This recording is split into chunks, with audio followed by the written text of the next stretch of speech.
Hey everybody, so today I have another video in the exclusively pumping series here on my channel. Before I get into the video, I just want to apologize for the lighting. When I sat down to do this video, it was all nice outside and like I had my natural lighting and everything was all good to go, but it's just decided to start storming. So sorry if you hear rain and sorry if this is all kind of dark and kind of crappy looking, but I'm sitting down, I'm 31 weeks pregnant, and I'm not getting back up to set up my lighting equipment, so just bear with me.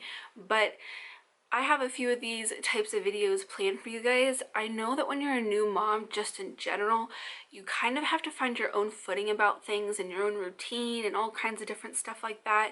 And I feel like with exclusively pumping, there's even more to that. You know, it's just really, really hard, especially in those first few weeks, to figure out how to go about things.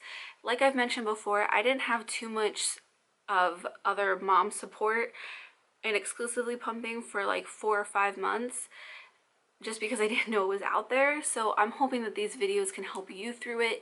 You know, luckily I had Mark to help and keep me sane, but you know, I didn't have any other mommy friends out there to be like, hey, it's easier if you try this, or you know, whatever. So I hope these videos are helpful for you guys.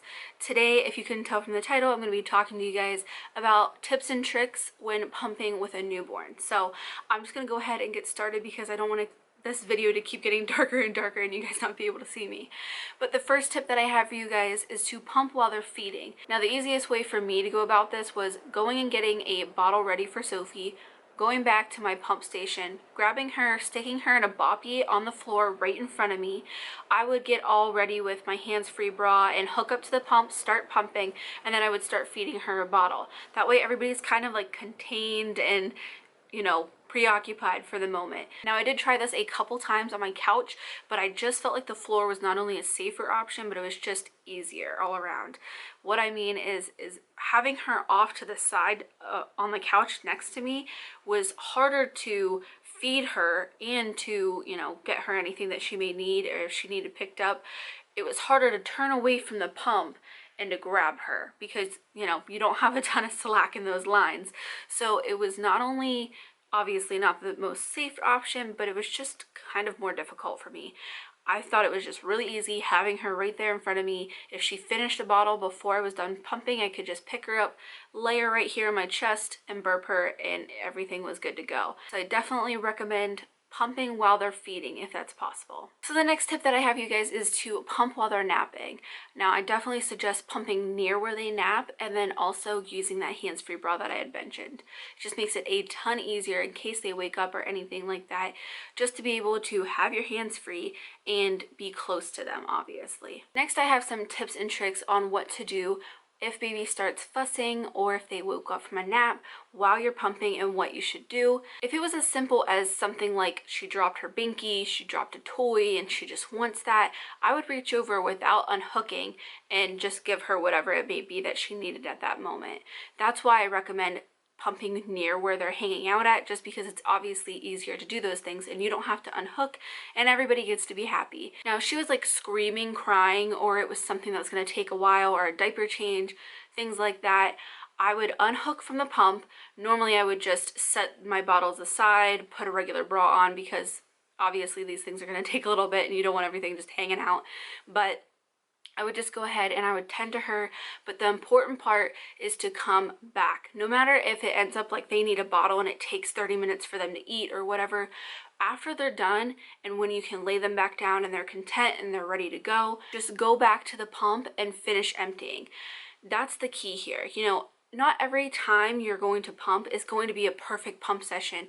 There were times that I wasn't able to finish, and that's one of the most critical things about pumping, is making sure that you're pumping until empty. It's just really important that you eventually, after baby's taken care of and happy, that you come back and you finish pumping. Now if you have a couple of these instances in a row, I would suggest power pumping maybe later at night while baby's sleeping, and or maybe you have some extra hands available to help you out or whatever. You know, get a power pump session in, because that can also help. Also, don't be afraid to ask for help. Whether it's you calling your mom or calling a babysitter or calling a friend, asking your significant other, whoever it may be, just ask for a couple minutes to pump. Like I said, taking care of a newborn and also with exclusively pumping, it's a lot on your plate, so don't be afraid to ask for help. Now, one of the things I want you guys to keep in mind and keep repeating to yourselves if you're in this little stage of exclusively pumping is that know that it gets better and that you will find your rhythm. Like I said in the beginning of the video, when I first started exclusively pumping, I had no idea what I was doing. I just felt like I was constantly grasping at straws. I felt like once I figured out one thing, I had to figure out another, and I just felt very overwhelmed. But honestly, with time, it got better. Sophie and I both found routines. I knew when I could pump and when I probably wasn't going to be able to. Just know that it does get better and you will eventually get a grip on things. One of my biggest pieces of advice, I don't care if you're weaning, I don't care if you're an expecting mom and you're thinking about breastfeeding, it's get support. Honestly, like I said, I had amazing people who helped me through my pumping journey. My family was supportive, Mark was supportive, but there's nothing like support from a person who's been there, done that. There's just certain things that people can't understand if they're not exclusively pumping. So it really does help to have other moms who have been there, who are there, you know, anything like that, to just kind of help you out and be like, hey sister, I know you're not gonna like it, but you need to get your power pump session in. So sit down, watch an episode of Grey's and get it done.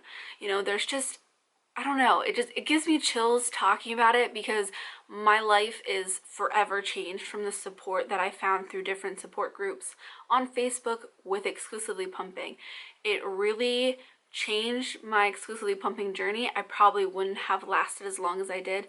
Take that back. I definitely wouldn't have lasted as long as I did had I not found help with exclusively pumping and all those lovely ladies. Off the top of my head, I know that I'm going to link 2 different groups down below just for a couple different reasons. If you're an exclusively pumping mom and nursing photos or just even the subject of nursing kind of upsets you, I'm going to have an exclusively pumping only mothers Facebook group.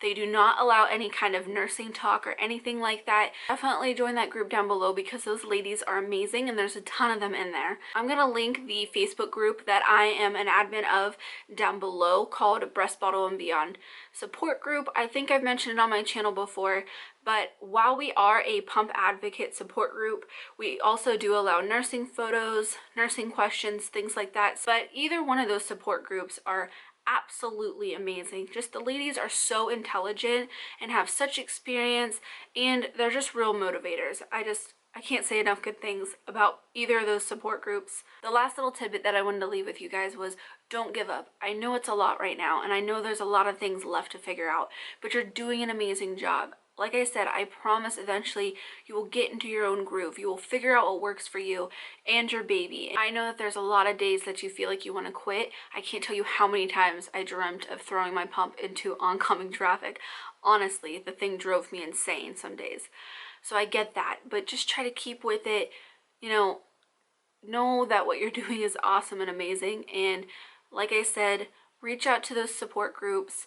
Find one that works for you, but you're doing a really outstanding job, and I just want you guys to know that. I also have a pumping with an infant tips and tricks video planned, and then when Remy does eventually come, I have a pumping with toddler and newborn video planned. While I'm talking about her, if you guys have any questions for exclusively pumping in regards to Remy, leave them down below. I'm going to be doing a baby Q&A here eventually. I've gotten quite a few questions, not all exclusively pumping related, but I did want to throw it in an AP video because I know a lot of my subscribers are exclusive pumpers. So if you guys have any questions in regards to Remy and exclusively pumping, leave them down below and I'll include them in that video. I hope you guys enjoyed this video, and as always, thanks for watching.